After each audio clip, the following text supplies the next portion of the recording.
হে hello family, আমি শান্তনুদেব। আমি বেরিয়েছিলাম পুরী দর্শন করতে। আজ তার শেষ দিন। হয়তো বাকি আছে আরো অনেক কিছু, বাট এখন এই অবধি। উদয়গিরি থেকে নেমে যাচ্ছে এখন খণ্ডগিরিতে।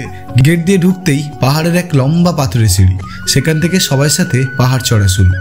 আর চোখের সামনে ছিল উঁচু উঁচু সব টিলা আর পাহাড়ের গুহা। রয়েছে প্রাচীন গুহালিপি, যেগুলো এখন হয়তো চোখে না পড়ার মতোই। প্রায় এক পর্ব চড়াই শেষ করে এখানে সবাই রেস্ট আর ফটো তুলতে ব্যস্ত। তারপর আবার সেই পাহাড়ে চড়া। বেসিক্যালি এখানে কিছুই নেই, তবু ঐতিহ্যের সব জিনিস দেখতেই হয়।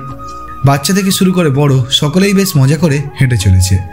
আর সবাই যাত্রা শেষ হয় এই ভিউর কাছে।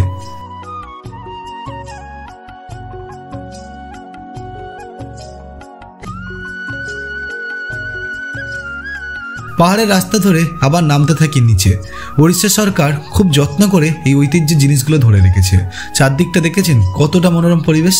আর একটু সময় এখানে কাটাতে চাইলেও আর হবে না, কারণ ওদিকে আমাদের বাসের হর্ন বাজছে।